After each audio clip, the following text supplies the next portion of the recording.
Bonjour, je m'appelle Cécilia et j'aimerais vous raconter aujourd'hui une histoire, celle de ma rencontre avec le Christ. Déjà, je suis née dans une famille où on allait déjà à l'église. Donc, durant toute mon enfance et mon adolescence, j'allais toujours à la messe et je ne lisais jamais ma Bible, je me contentais juste de suivre la messe.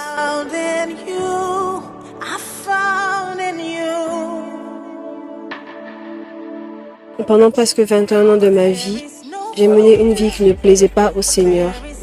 Il faut dire que dans ma vie, j'ai pas vraiment reçu dans ma famille ce que c'est que l'amour. Du coup, je me suis tout de suite très vite tournée vers les hommes à la recherche de ce qui me manquait, cet amour-là. Et lorsque je trouvais quelqu'un qui m'aimait, je faisais tout pour le garder, de peur qu'il me quitte, parce que pour moi, j'avais trouvé le véritable amour.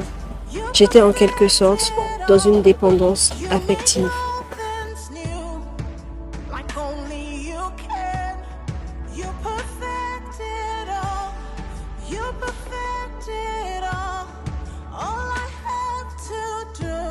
Alors, comment est-ce que ma rencontre s'est faite avec le Christ? Ça a commencé par maman qui a donné sa vie au Seigneur et elle s'est mise à nous exhorter, mes frères et moi. Moi, je ne savais pas vraiment ce que c'était que rencontrer personnellement le Christ, avoir une vie d'intimité. Tout ce que je savais, c'était juste prier. Et comme je l'ai dit plus haut, je ne lisais pas ma Bible. On a continué dans cette logique et moi, je vivais dans une certaine logique. Vous savez, on a tendance à catégoriser les péchés. On se dit souvent que tel péché est moins grave que l'autre. Du coup, tu as ton copain, vous forniquez, c'est tout à fait normal. Mais on condamne ce que c'est que l'avortement, on condamne ce que c'est que l'homosexualité. Et moi, je vivais dans cette logique-là. Après mon bac, j'arrive donc à Dakar. J'étais toute zélée. Et là, j'ai été invitée une fois à un concert chrétien où j'ai vraiment été touchée. J'ai pris la décision de donner ma vie au Seigneur. Mais il faut dire que je n'étais pas vraiment forte spirituellement pour pouvoir résister à toutes les tentations qu'il y avait. Je vivais donc, comme on le dit, un pied dedans, un pied dehors. Après donc la première année, je suis retournée en vacances dans mon pays. Et là, bien qu'ayant donné ma vie au Seigneur, je continuais à vivre comme je voulais.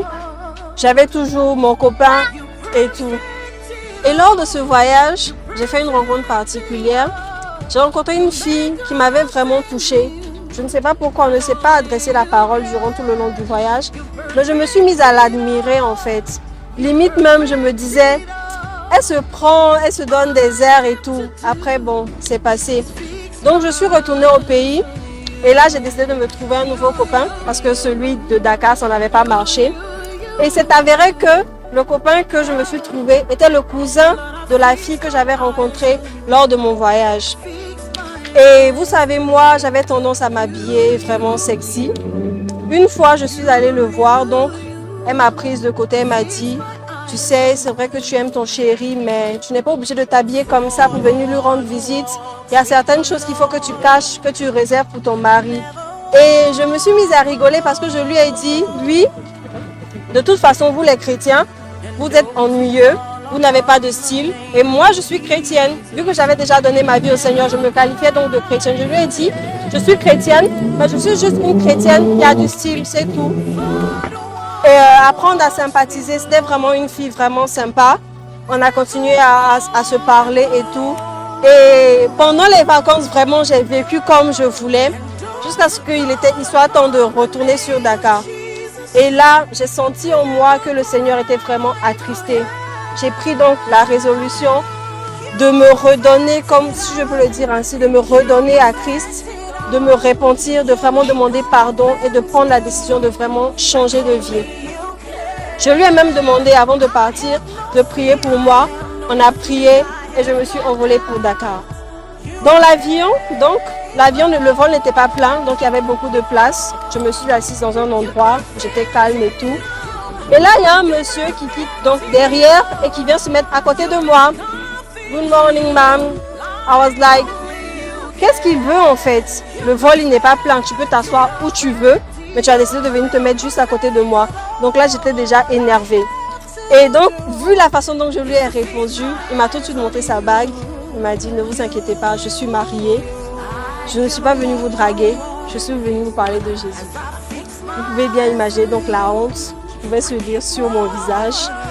Et j'ai fait, ah, ok, no problem. Donc, durant tout le long du vol, on s'est mis à parler de Dieu. Et c'était comme si je le redécouvrais en fait. Et là, je me suis rappelé de la prière que j'avais faite juste avant de venir. Je me suis dit, mais Seigneur, c'est vraiment un signe. C'est vraiment un signe que tu m'as pardonné, que tu m'acceptes de nouveau.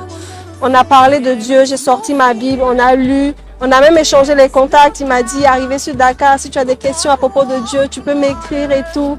C'était vraiment bien et je suis revenue. J'ai décidé donc de changer de vie. Et donc là, je suis revenue à Dakar avec la ferme résolution de vraiment suivre le Christ. Mais surtout, je lui ai demandé de l'aide. Vous savez, quand on donne notre vie au Seigneur, on a tendance à croire que les choses vont changer du tic au tac. Alors que non, c'est le Seigneur qui transforme. C'est lui qui nous façonne à son image. Il faut juste lui laisser toute la place. C'est en ce sens-là que Dieu a commencé à changer beaucoup de choses en moi, en commençant par mon habillement. Et il a commencé à vraiment travailler en moi. J'ai vraiment vu sa main. Je lui rends grâce pour cela. Même à l'école, mes amis m'appelaient la fille de Jésus, maman pasteur. Et là aussi, c'était un autre challenge. Vous savez, quand vous êtes dans un certain milieu et que vous donnez votre vie au Seigneur, il y a des tentations qui seront constamment là. Il faudra montrer maintenant à ces personnes avec qui tu avais l'habitude de marcher que tu ne marches plus de telle manière. Tu as décidé de prendre un nouveau chemin, celui de Christ. C'était compliqué parce que mes amis ne me croyaient pas vraiment. Elles me disaient, oui, qu'est-ce que tu veux dire par là? On est tous chrétiens. Mais après, au fil du temps, elles ont vraiment compris qu'il y a certaines causeries que je ne vais plus faire avec elles. Il y a certaines choses que je ne vais plus faire avec elles. Et elles ont appris à respecter ces décisions-là que j'ai prises. Alors, j'aimerais m'adresser à toi aujourd'hui. Tu te dis chrétien, tu dis que tu aimes le Seigneur. Mais sa parole déclare que celui qui m'aime, c'est celui-là qui garde mes commandements. Ces commandements, est-ce que tu les connais? Qu'est-ce que tu en fais? Est-ce qu'il t'est déjà arrivé de te réveiller, de te dire aujourd'hui j'aimerais vraiment plaire au Seigneur. Aujourd'hui j'aimerais faire quelque chose qui va réjouir le cœur de Dieu. Vous savez, comme je le disais tantôt, on n'est pas maître de notre vie. On ne sait pas de quoi est-ce que demain sera fait. Tant qu'il est encore temps, si tu entends sa voix, n'endurcis pas ton cœur. Et toi qui penses que être en Christ, c'est être ennuyeux, comme je le disais vraiment, ça ce sont des stéréotypes. Il n'y a pas de plus grande joie que celle que Dieu donne. Parce que cette joie-là ne dépend de rien du tout. Même dans les problèmes, ton cœur est toujours dans la joie. Et sa parole déclare, jeune homme, réjouis-toi pendant les jours de ta jeunesse. Livre ton cœur au désir de ta jeunesse. Mais sache que pour toutes ces choses, le Seigneur t'appellera en jugement. On va tous comparaître un jour devant le trône de Dieu pour être jugés. Oui, Dieu est un Dieu bon. Il est un Dieu de miséricorde. Il est un Dieu grand. Mais il est aussi un Dieu juste et il respecte toujours sa parole. Alors aujourd'hui, fais le bon choix. N'hésite plus, s'il te plaît, car tu ne maîtrises pas le temps qui t'est donné. Que Dieu vous bénisse. Never walk alone. And those who call upon the name of Jesus never cry.